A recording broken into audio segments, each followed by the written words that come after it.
don't funk with racism. We don't funk with people who don't support the LGBTQ plus community. And baby, we damn sure don't funk with anybody who don't love a beautiful black queen, baby. You see this tape? You don't let nobody act black and then go home and be white. It only takes a little bit of white brainwash to activate the coon chip in the average Negro. And a lot of white folk have demonstrated eloquently that they don't have no sense.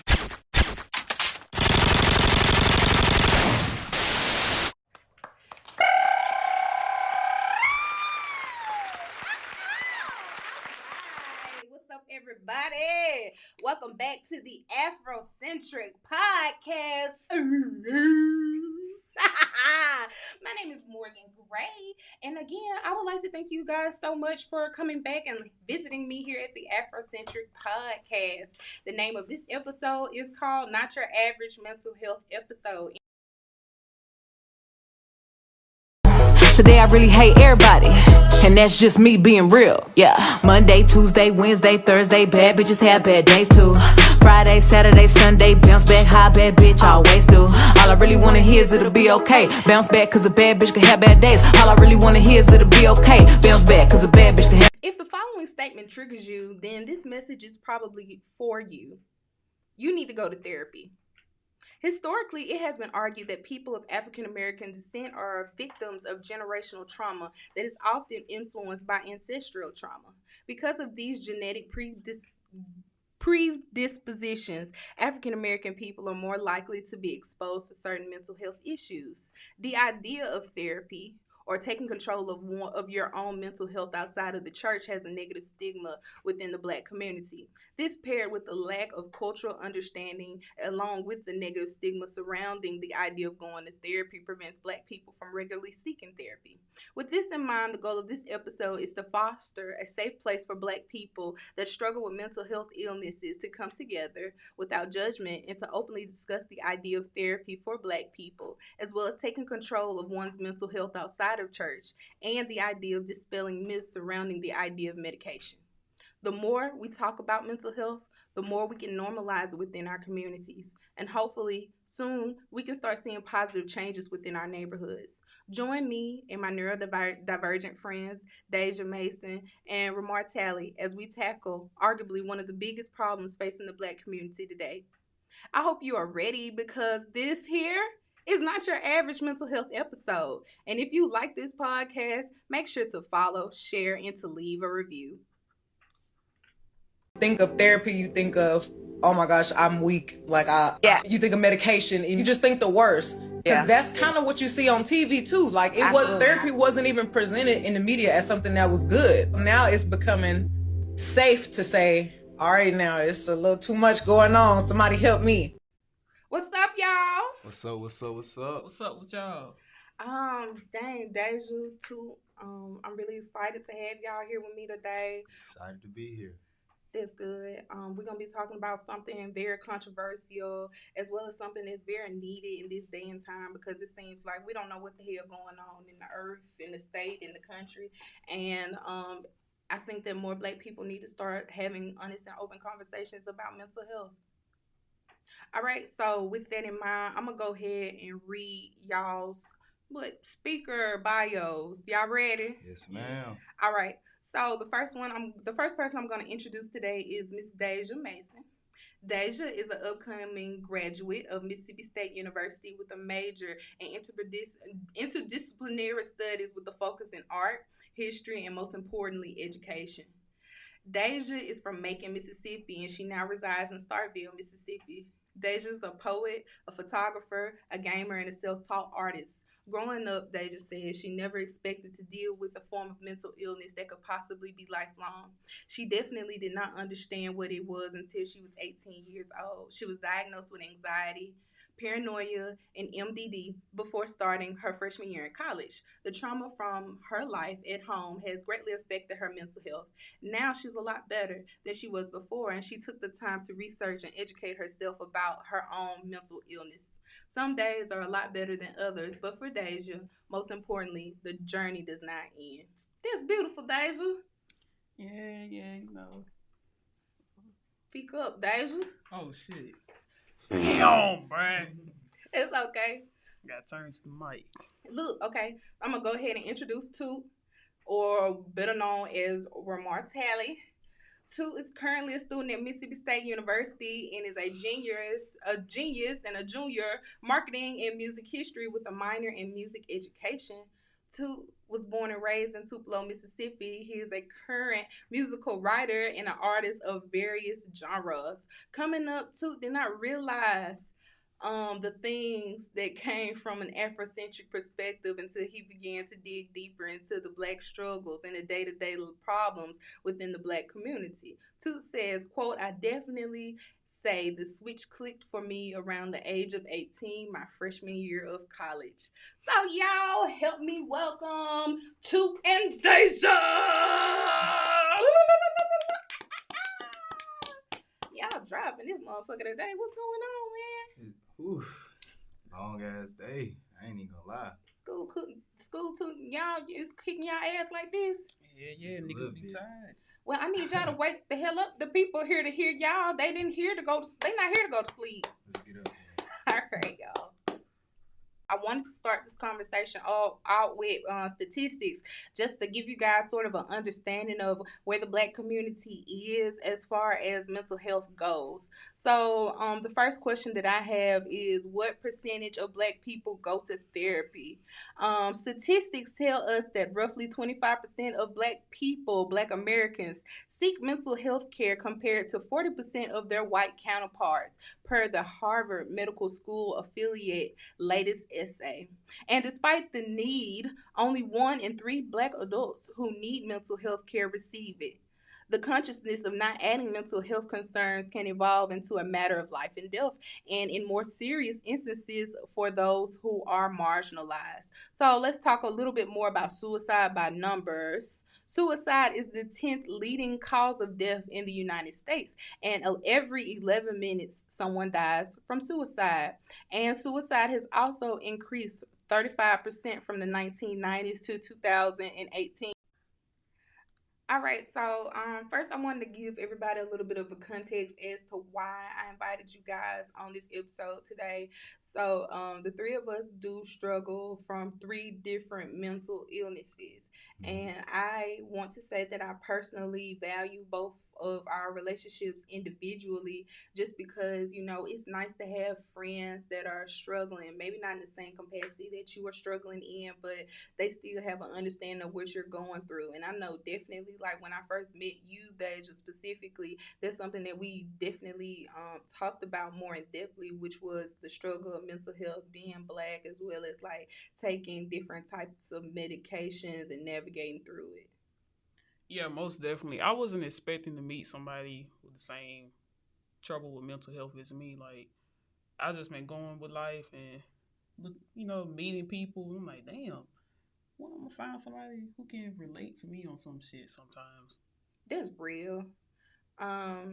Yeah, I think it's definitely nice, just because, and this is something that we're going to get more into, you know, Black people are not very open-minded when it comes to mental health, and usually when you tell people, hey, I got this, that, and the third going on, they tend to think that, you know, you crazy or some shit. So it's nice to be able to be around people and just to openly talk about and discuss this type of, like, very serious conversation in a non-nuanced way. We're going to make it, like, you know, easy to talk about and not fucking boring, because I feel like that's why nobody wants to talk about mental health, because it bores the shit out of everybody. So I'm trying my best to, well, I have done my best to try to make this episode as interesting and like factually packed with information that directly impacts the Black community in relations to mental health. So with that in mind, let's go ahead and get into it. Question number 1. What has been your experience surrounding mental illness? How did people within your community react when they found out that you were going to therapy or on medication for your mental illness? Which one of y'all want to start first? Okay, Too. What mental illness do you have? I honestly don't know. It's just sometimes I just be in my thoughts, honestly. Okay, so you do take medication. I do take medication. What is your medication for? It's for educational purposes, like my attention span. If that makes sense, like it's not really Adderall, but it's like a baby version of Adderall. They call it 5-ins. Okay. And, I was prescribed on it when I was around third grade, so I was probably either 9 or 10. I was the type of kid that, like, I never got in trouble, but if I did get in trouble, it's because I was talking or I wasn't paying attention in class. And it's actually something that Dr. Umar spoke about once on how they prescribe it to these kids at such a young age. And he made a reference like it's not ADHD, it's no dad at home, something like that. It was something he said, but I just like to bring up the fact that, like, they prescribe it at kids at such a young age, and it's just kids being kids. I mean, if you 9 years old, you're not gonna sit still in class for a full 7 hours? Ain't that how long? Mm-hmm. A full 7 hours. I mean, you 9 or 8 years old, and it's just kind of crazy because these teachers what they would do is they'll mention it in like a parent-teacher conference or something like that. And then the black parents, what they do is just taking advice from some random white lady. And now your kid on drugs at like 9 years old, you don't even realize it. You think it's just something for him to pay attention more in class. And I feel like that's where a lot of mental issues start for kids in the black community. I definitely agree with you. I'm kind of glad that I didn't start taking medication for my anxiety and depression until like last year. It's been a year for me on medication now. And that's because as an adult, I can advocate for myself. I'm able to like observe what it is that I'm going through and go to my nurse practitioner and tell her what these issues are. And I can advocate for myself versus like a child who probably isn't aware of what they're going through. They can't properly advocate for themselves. So, yeah.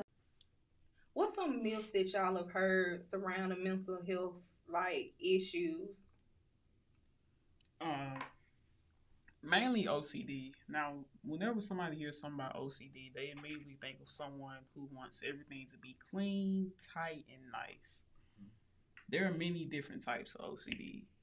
You have harm OCD, relationship OCD, religious OCD, and kind of shocking, but pedophilia OCD. Tell me about pedophilic OCD. So basically, a person can think that they're attracted to a child. Whole time they're not. That's how your mind can really play like tricks and games on you. And like, it's crazy. Like, they would probably be afraid to come tell someone, hey, I'm having these thoughts. Whole time it's not their thoughts. Like, how you say, like, you would have your inner thoughts that's inside of you and then thoughts from like the ether. Mm-hmm. So they have thoughts from there that's not really theirs. And, people have thoughts every day. Oh, maybe I should punch him in the face. It'll pass on. They don't think much about it, but like people with OCD, they will have a thought, like I'm saying, with pedophilia, and they'll get stuck on it.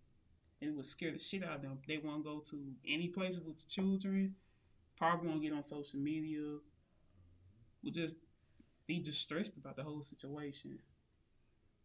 So what, outside of pedophilic OCD, is there any form of like OCD that's like particularly like alarming or like that stands out amongst other forms of it? I would say religious OCD. Yes. And that's the one I dealt with. You want to talk about it more? Yeah, I'll go ahead and talk about it. So basically, I went through this period of thinking that like, basically, I had an intrusive thought saying that like, oh, God isn't real. And me, I had a strong relationship with God. So immediately I thought, oh my God, I'm going to hell. That's the first thought I had. And it scared the shit out of me. So I was pacing around. I'm scared as hell. I couldn't sleep at night. Whole time, that's not really what it was. It was just a thought. But I couldn't let it go. OCD makes people hold on to a thought instead of just letting it go. You're not a pedophile. You're not an atheist. You love your girlfriend or boyfriend. The house is clean or straight. It's okay. Just let the thought go. I know definitely with my anxiety, there's something that I definitely struggle with. It's like letting thoughts go. I have an intrusive thought And if I'm left alone with it, or I don't distract myself, I will make myself sick, like just thinking about it. And that's how I knew I had an issue with anxiety, because like I would feel one way and I would just mull over it, go round and round and round thinking about it, creating different scenarios in my head about it until I made myself upset. It may not have been as big as of an issue as I previously thought it was, but I was making myself sick. So yeah. Right. And with the religious OCD, like I would create like rituals, quote unquote. So like say like I have a thought and I think of a Bible verse and I would literally repeat in my head over and over and over and over, and with thoughts you can't stop them. Yeah. So it'll come back and it will, oh my God, I Drive will you go nuts. crazy. I know. Question number 2 reads, many people believe that religion, especially in the Black church, negatively impacts mental illness. Do you believe that the Black church needs to do better with their approach surrounding mental health? Yes, most definitely. I know my pastor, for instance, when I was going through it, he just said, pray about it. And I was at the hospital then. He said, pray about it, hung the phone up. And I was like, okay. Bet. All right. Did the prayer help? I didn't pray. I was actually like shocked. I'm like, really? You can like pray for me at least? Give me some words of affirmation, uplift me. That ain't that's what we're supposed to do? Yeah. And he just hung the phone. And my mom was like, oh, don't even worry about him. Yeah, it was. Yeah. Like the idea of therapy or taking control of your mental health outside of the church really has a negative stigma within the Black community. Mental illness already is highly stigmatized, but within the Black community, it's really hard to discuss it as well as confront it, especially within the Black church. And nearly half of all Black people attend religious services at least once a week. So, being encouraged to pray about your issues rather than talk about them in therapy really doesn't help anything. If anything, I would suggest that people not only advise mental health people, not mental health people, but people who struggle with mental health to pray along with seeking therapy, along with going and taking medication. Did you have something to say, Tootie? I feel like in a Black church, like she said, she called her pastor and he didn't do nothing but say pray about it and hang up. I feel like pastors they mostly just know the main hidden points of like how to guide you in life. But like I said before, mental health in the Black community is already something overlooked. So I felt when she called her pastor, he didn't know what to say. All he could say was pray about it, which she at the time, I'm sure she needed to hear more than just pray about it, you know. And the Black churches they starting to really become watered down to me too, because I feel as if like people just go for show and like it's not even like to go worship anymore. Like who pulling up in a Benz or who got the nicest looking suit or dress. I feel like everybody's just there to compete with each other. That's real. Right, it's so much. You would hear more gossip in the church than you would on the street. Right. That's real too. That's true. And it's like people way older than us too. That's the crazy thing about it. Y'all gonna get up in here and drag the Lord house like this? I mean, hey, I love my church back home. They like family to me, but that's just what I see. Cause I was to the point I didn't want to live no more. That last video I had posted when I was holding my daughter, rocking her. I did her birthday in Cabo, in Mexico. I did all of that. I made sure that she had the best birthday ever. I was just holding. I knew that was my last time seeing her. This was this past December? Not this December, but the December before that. This December marked the anniversary of that. Gotcha. What sparked that though? I wasn't happy. The world was already beat. The world, as men, especially as a provider, a lot of men don't speak about this, but a lot of men suffer in silence also. Right. When you a provider and you a real provider, but you already unhappy and you not feeling like you being celebrated in a proper manner, you feel like you only being tolerated. Like a lot of people be like, why certain men don't go home? Like when I was in the streets, I used to hate going home because I feel like it's cool, but I ain't welcome though. Cause it don't feel embracing when I go home. It's like y'all act like this is what I'm supposed to be doing. Thanks. And a lot of men suffer from that and not knowing that it's okay to have your man cave. You have to go in your solitude and have your time for yourself in order for you to release. Cause we so busy being tough and harboring all these resentment and emotions and all the shit we deal with. You know what I'm saying? To where it's just that pressure was on top of my head. I was like, man, I quit. I was at the gym. I was at the gym. Once we got back to California, I was telling Issa, I'm like, I love you, baby. I do. I made up for every birthday. That was the last post I made. Again, what do you think are Black men's beliefs surrounding mental illness? I don't think there is a belief to begin with, Morgan. You don't think these niggas be out here thinking about mental health? I really don't. I don't know. They don't take therapy or anything like that serious. They look at it like as if it takes masculinity away, and you know, like it softens you. If I was to tell a random nigga I seen at the corner store, hey, I just left my therapist, I think I'd get laughed at in my face. Damn. Honestly. Okay, so do you think that Black men need to go to therapy? Yes, most definitely. It would resolve a lot of issues we see today. A lot. Okay, let me ask Deja the same question before we bust this answer wide open. What do you think Black men's beliefs surrounding mental illnesses are? They don't believe in it at all. I saw that within my own family. Like, the niggas been through some shit, and I get a little concerned sometimes. I'm like, you need to go talk to somebody. Do you think they like desensitized? Yes, I think that's what it is. They're extremely desensitized. That's why they will probably laugh at you. You say, hey, I'm going to therapy. They're like, nigga, what?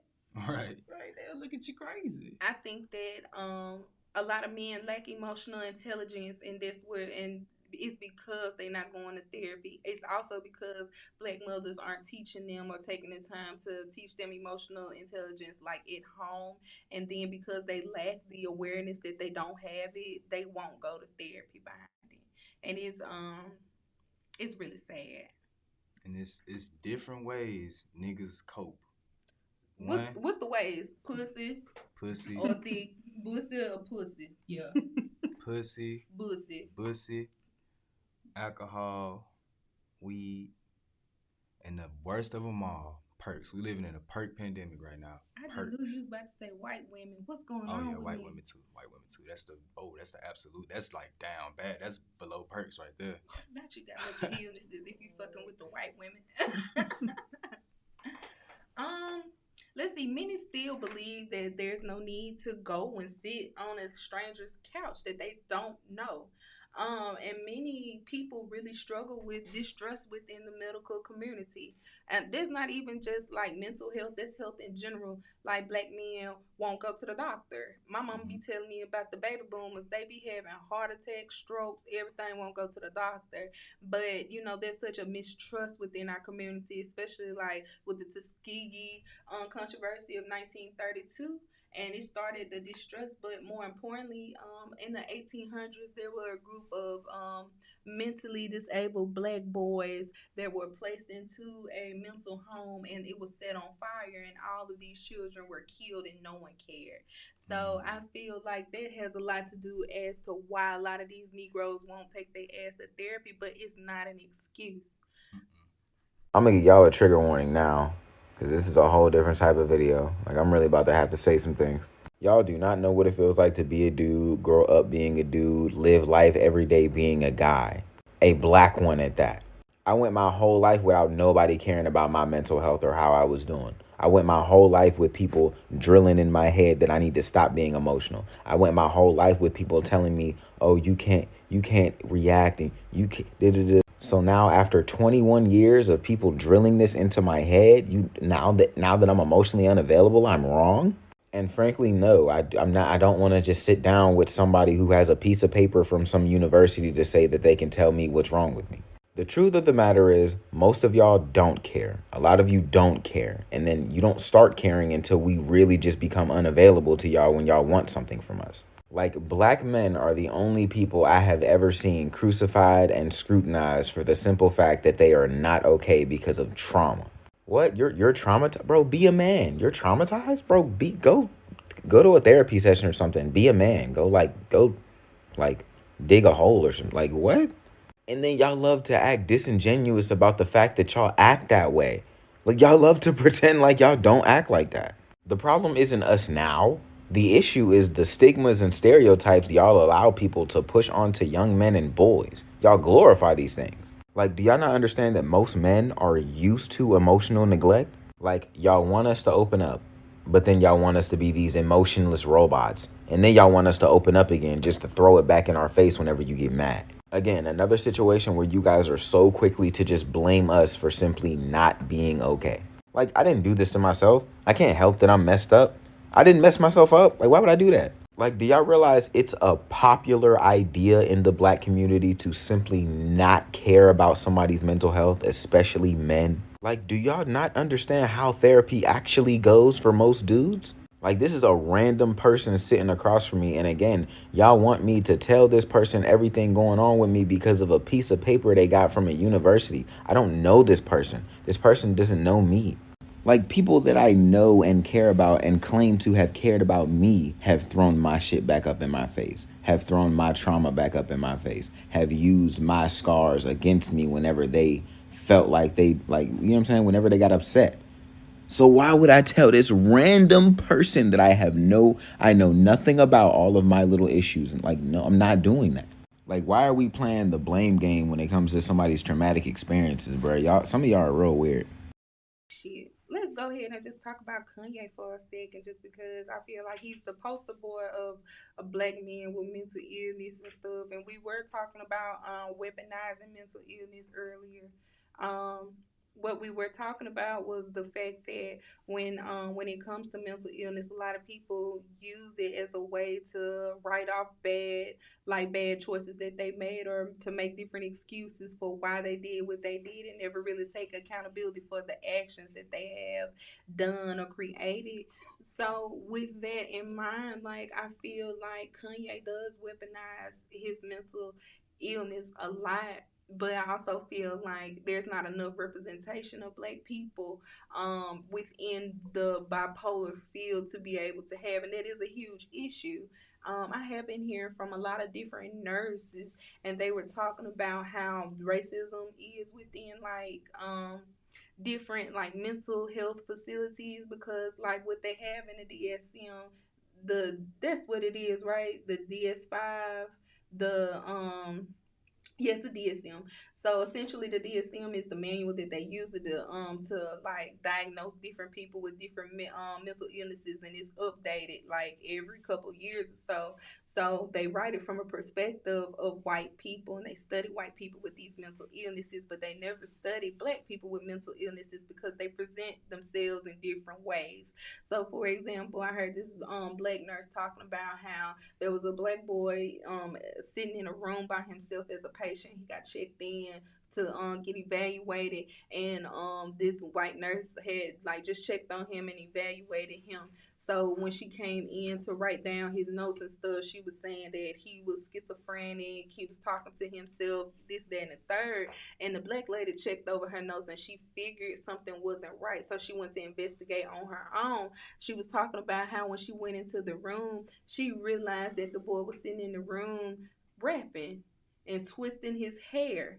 And it looked completely normal to her because she was a black woman and she's seen black people doing it. But white people see something like that and they'll be like, oh, there's something wrong with him, because it's not normal to them. And that's why it's so important to have that Afrocentric perspective, to view it that way, as well as like bringing more representation within the mental health field and having more black nurse practitioners, black doctors, black therapists, because they don't see us. What impact does racial trauma have on the day-to-day lives of black people? I didn't know if y'all really understood that question, so I really wanted to take the time and break it down myself, if y'all don't mind. So there's this term that I really wanted to introduce you guys to, and it's called epigenetics. Have y'all ever heard of epigenetics before? I have not.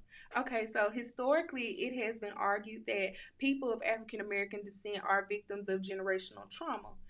One of my favorite things to research in my free time is the genetic responses to trauma. What happens to the offspring of people who have endured multiple generations of trauma?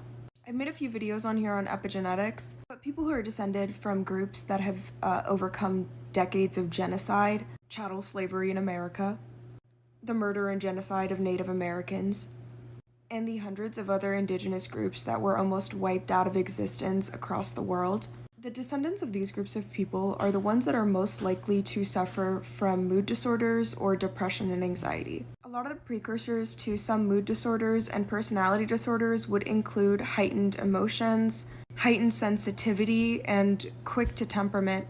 Those behaviors are usually triggered by fight or flight responses. There's also massive links between the survivors of genocide and gastrointestinal disorders. The gastrointestinal system and nervous system are heavily reliant on each other. Trauma lives in the body and it shows after generations.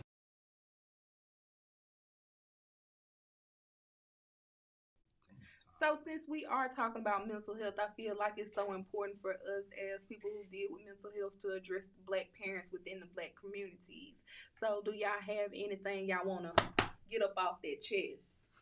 I get something off my chest. I feel as if, like, let's say you got like a your modern Black household, and got a 7-year-old, 10-year-old kid, and they bring up something about their mental health or how they thinking and etc. I feel like they just get a pat on the back from their parents, since it's like it's not taken serious unless it's like a life-threatening issue or like a emergency room type scenario. Like, it won't really get taken serious.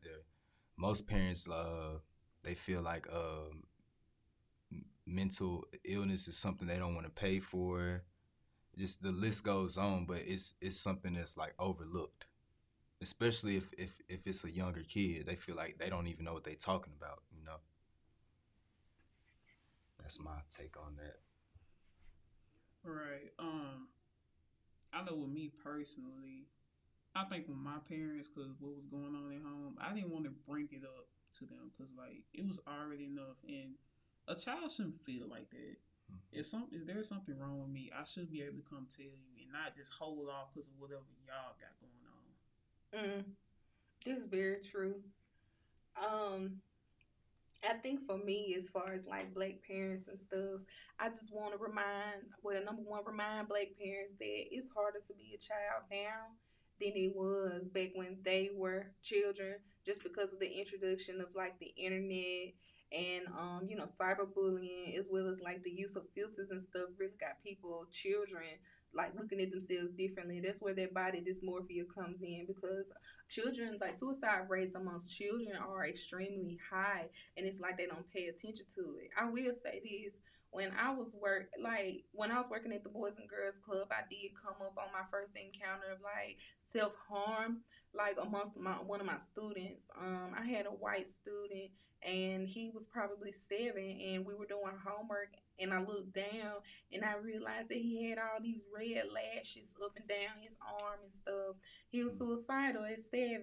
So I pulled him outside and I was like, what's on your arm? And he didn't want to tell me, but I had to tell him, like, I had to curate a safe space where he felt comfortable enough to be able to tell. And he was cutting himself wrong. So for those who don't understand, like people who do practice self-harm, like if you cut yourself vertically down your arm, that means you really want to take yourself out, because your veins run like horizontally, so you will bleed out quicker. So most of the times when people slash themselves on their arm vertically, they're doing it for attention. You're not gonna die that way. So he was cutting himself vertically, and I realized that. But you gotta realize, like, these children really going through it mentally. They can't find no solace. There is no escape for them, because everywhere they go, their parents judging them, peers judging them, teachers judging them. Then they get online. TikTok is a hell of a place. Like, it's terrible for children. And I feel like people need to be checking in on children and actually like listening to them. That's where the gentle parenting shit comes in, because you can't beat the mental health into someone, nor can you beat the devil out of someone.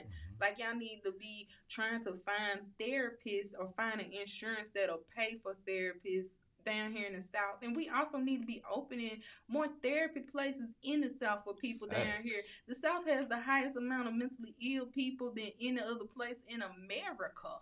All them Looney Tune ass motherfuckers and shit down here. The Confederacy, you know, all the descendants of the Confederacy need mental health. Okay. The sons of the Ku Klux Klan, they begging God to help save them. Yeah, I think that's another one of those things where people are like, how are you going to talk about it? The funny thing is, this is something I was like on the internet before. It was kind of funny, but it's not an opposite. It's not I hate being bipolar. It's awesome. It's actually, it drives more of how you really feel. It doesn't do an opposite thing. So I think it's important for us to have conversations about, you know, open conversations about mental health, especially with me being Black, because we never had therapists in the Black community. We never approached like taking medication. And I think it's good that when I had my first complete blackout at age 5, my mom didn't fully medicate me because I might have never been yay. And there's times where at least I'm happy that I know, like even like for this interview, I knew I wanted to stay in a calm state because by the time I got to TMZ, I was ramped up. So what was awesome is that the world got to really experience someone in a ramped up state. And that's when you get these comments that just shoot out, like almost like Tourette's. Because you have highs. So the next question is what can we do to normalize treatment and therapy in the Black community? And what advice do you have for Black youth struggling with mental health illnesses today? Start making a joke about it. It's not funny. Like I say with my siblings, they laughed at that shit. Like, nigga, all y'all traumatized. We all need help. There's no need to make a joke out of it. That's why people be afraid to, like, open up and say, hey, man, I've been having these thoughts, and I don't know what to do with them. You know, be more empathetic to people. Show more love, courtesy, and kindness to others who start having thoughts or feeling a certain way. I also feel like we really just need to do what we're doing now and just talk about it more. I was talking to some of my ideal sisters, definitely Aspen and Jayla Douglas, and I was telling them about my mental illness, and they were just telling me, you know, like nobody feels comfortable enough to share stuff like that with me, and I really hate that because, like especially after the pandemic, everybody started popping up with depression and anxiety. Everybody, these folks was down bad, or even body dysmorphia. A lot of people be losing weight real quick and they don't know how to, like, they have issues like seeing themselves in the mirror, or the way that they think of themselves and the way they physically see themselves don't align. So you see all these different things, but nobody talks about them. So what do you think we should do to normalize treatment? I think like you said, speak about it, but when you speak about it, like, don't, like, this is to somebody who is getting who is listening to somebody talk about it. Don't think of it in the most severe way, like, oh, he probably finna get ready to commit suicide. Just try to hear the person out, and it definitely needs to be talked about more and taken more seriously too. More people need to be educated on mental health. These niggas don't know shit. Yes. Right. I did want to take the time to talk about some Black celebrities that are bringing awareness to mental health. So, like, in the media lately, Megan Thee Stallion just came out with a website called Bad Bitches Have Bad Days Too, and it's like a collection of mental health resources for women, and I think that shit is so fucking cool and it's modern, and that is how we are able to bring awareness, especially to our youth as well as people our age. And I think that's fire as fuck, because she's a huge leader in the Black community, especially with the Black women.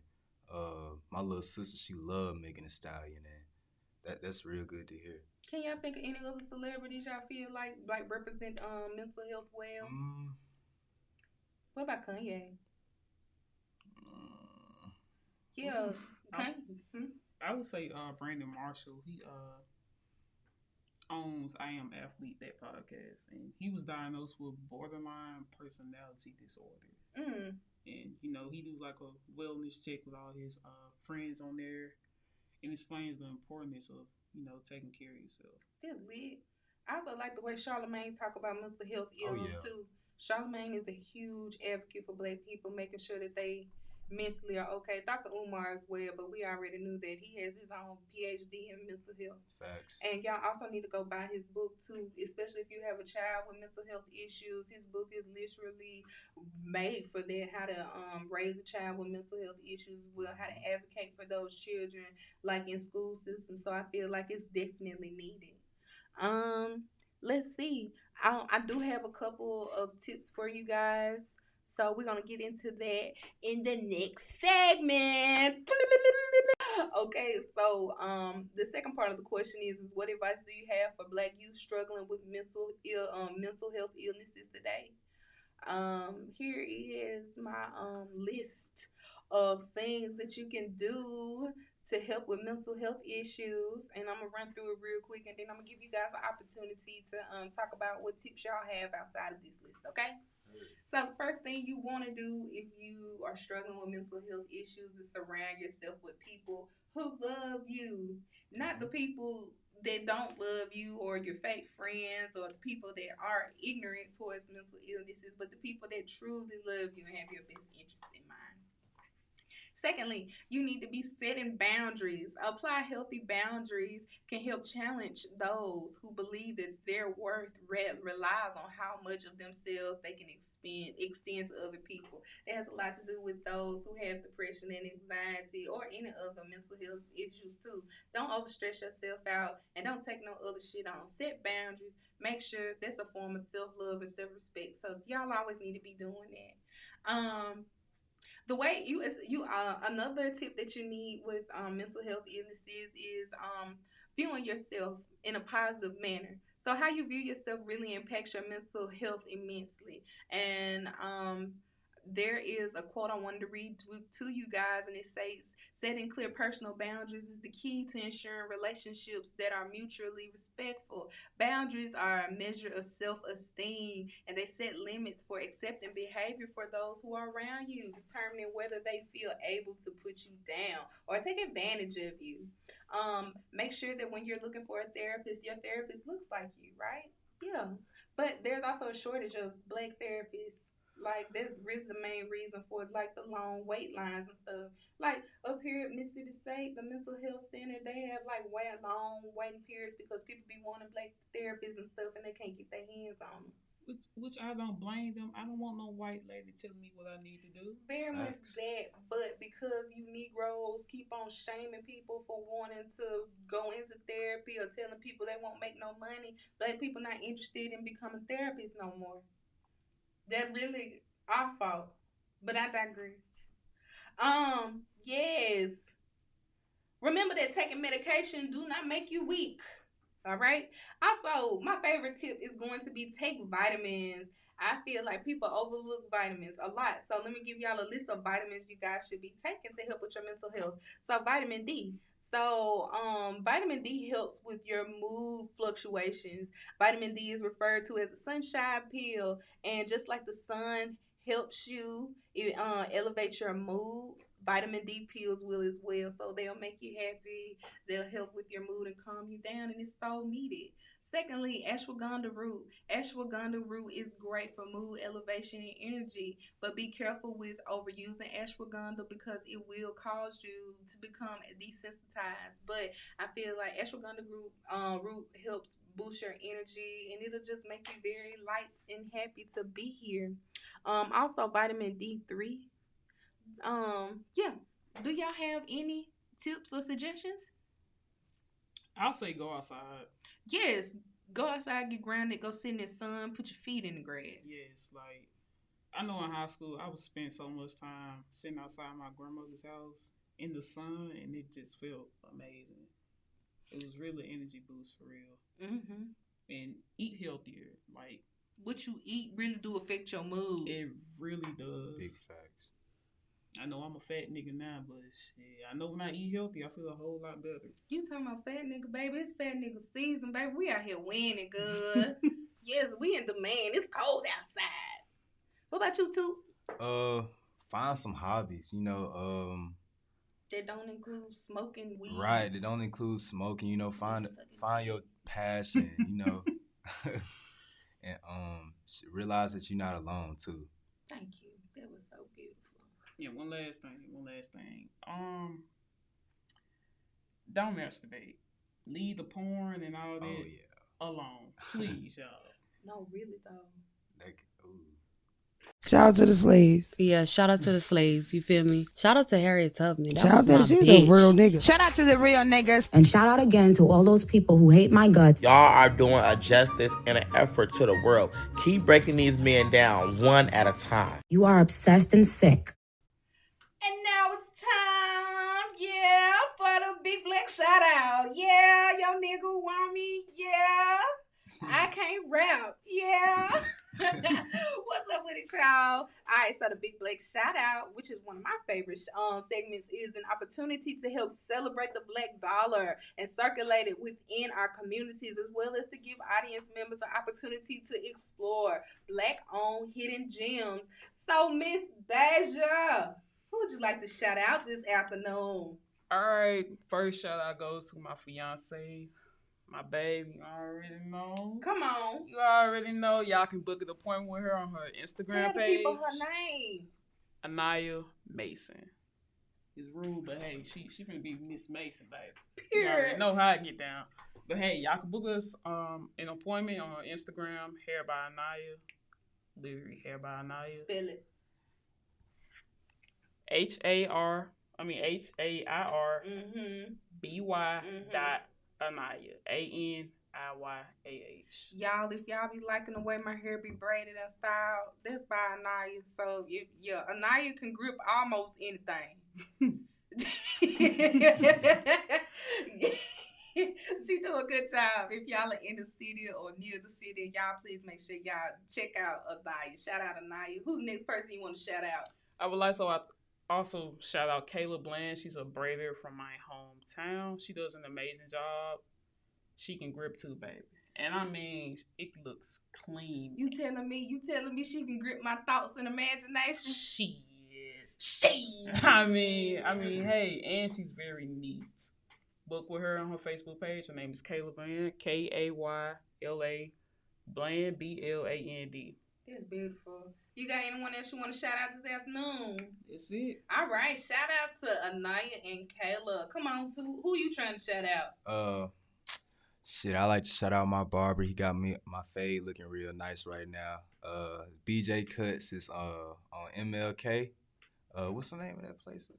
What, by the west side? Yeah, on the west side. By that what's that furniture place? I don't know. Google work though. Well, it's on MLK by the furniture store, and it's in a little complex. He gonna get you right. He gonna get you faded and persuaded. By Rick's, yeah. There you go. By Rick's, he gonna get you faded and persuaded. Shoot, he cut you so good, you might just get you some cat that night. Oh Lord, shout out to Big DJ. I might have to get him to line me up in the Also shout out to my homeboy Nigel Owens. He from Tupelo, Mississippi. 662 in the building. Got a clothing brand by the name of Profit Minded. He does ship. He got some nice ass drip. He'll get you right too. Follow his Instagram at Profit Minded Clothing.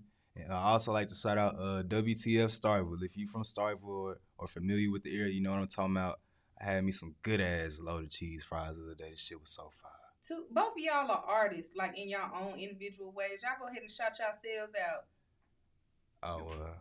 Shout out to me. You can follow my Instagram at R3MARRR. Got an album coming out soon. Gonna be full of gems, just blessing your ears. R&B, real smooth. Real smooth. Just be waiting on that. And I would also like to shout myself out. You can follow me on Instagram, Young Chimp, YXNGCHAMP. I do self-portraits, anime paintings and drawings. Anything that you want, I can do it. Yeah, y'all both are cold. And I like personally, not even just saying it because y'all my friends, y'all both are majoring in y'all field, so y'all specialize in it. And I love the black artists. Shout out To all the baby daddies that paid their child support on time this month, I love it for y'all. I promise God gonna put that money back into y'all pockets. Shout out to all the baby mamas who is taking this money from these niggas and buying 32-inch wigs. I love to see it, because every day I'm waking up trying to get over on the system my damn self. So shout out to y'all motherfuckers in the building today. And remember, if there are any businesses, any type of content creators, promoters who happen to be Black, make sure you are emailing me at the Afrocentric Podcast. That's afrocentricpodcast@gmail.com. Please forgive me for any sins in which I committed, those I know of and those I don't know of, Lord. Lord, please forgive me for beating this bitch ass today, Lord. Lord, please forgive me for thinking about beating her ass again, Lord. Please rebuke all these demons that's in this house, Lord. I pray unto you, Lord. Necessary? And now it's time for everybody's favorite segment here, the Afrocentric Church of God in Christ, where the green grass grow all around and around, and the cup runneth over. All right, so the altar call is the final segment of any podcast, and I'm just here to let my people know that I'm here and I'm yet praying and fasting and open and intervening, and I'm deep in my prayer closet. Well, yes, Lord. And I'm praying for y'all. And this is just an opportunity for y'all to send me y'all prayer requests for groups of people, politicians, nations, and bitches. All right.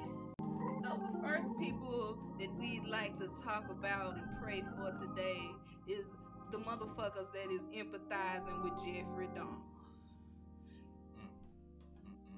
I just want to say that y'all are sick and delusional, and you all need to seek help. Help them, Lord. Help Please, them. Lord. Help them. I don't know what in the world is going on with y'all thinking that y'all could empathize with a beast that was sauteing salty ass in his kitchen and eating black men up like it was Sunday afternoon. But, you know, you sick bastard. You gotta remember, sometimes the battle is not yours. It's the Lord's. Amen. Think about it, then start shouting. All right. Now, the next person that I did want to pray for today is we is praying for our sister in Christ, Sister Tia Mowry. Amen. Yes, well, Sister Mowry just announced that her and her husband, Corey Hadrick, will be divorcing. And many people are speculating that the divorce is rooted in infidelity. Trash. Yes, I want you to look at your neighbor and say, neighbor, can I keep it in my pants? Can I keep it in my pants? But here at the Afrocentric Full Gospel Baptist Church of God in Christ, I just wanted to remind you, baby, that your husband is Jesus. Amen. And you are married to the church. Amen. And you don't need no nappy-headed brother. Help him, Pastor. Help him, Pastor. You to fulfill your purpose in Christ. Amen. Now, I would pray for Kanye, but my prayer wouldn't even hit the roof. This motherfucker wore a White Lives Matter shirt, Morgan. The Bible say come as you are too. And he are stupid, so he came exactly the way he was. Him and Ken. You know what? I'd have just rebuked them devils. You see? That's my bipolar shit. That's my superpower. Ain't no disability. I'm a superhero. Well, I really wanted to thank both of you guys so much for sharing your stories as well as coming in and talking to us about mental health. So before we wrapped up this episode, I wanted to ask you guys if there was one thing that you want Black people dealing with trauma to know, what would it be? Don't be ashamed. Please don't be ashamed. If you can't talk to your friends at home, look up a therapist online. There's plenty of information and resources to find somebody to talk to with your problems. Thank you. I say don't let you trying to impress other people or fit in with other people, you know what I'm saying, stop you from getting help. You know, it's just something you kind of just, you just gotta face that shit, or eventually that shit gonna come back and bite you in the ass. So if you can get the help, get it while you can, or as soon as you can, with that being said. Well, thank you so much, Remar and Deja. It really has been a pleasure talking to you guys this afternoon. Thank y'all so much for y'all transparency and willingness to share y'all stories to the world. And thank you guys, listeners. Thank you so much for choosing and to be Afrocentric today. Please remember that Black Lives Matter.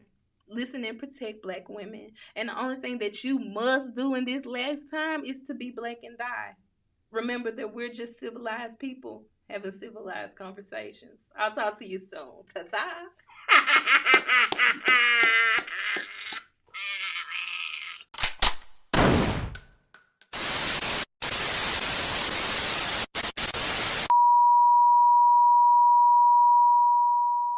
So imagine all the other things we've normalized. Mm-hmm. Trying to be strong, push Mm-hmm. through. The strength is in vulnerability. The strength is in saying, I'm not okay today. That's the strength. The danger is trying to push through. The danger is continuing to cope with all of this compounded trauma that we have ensued and continue to endure.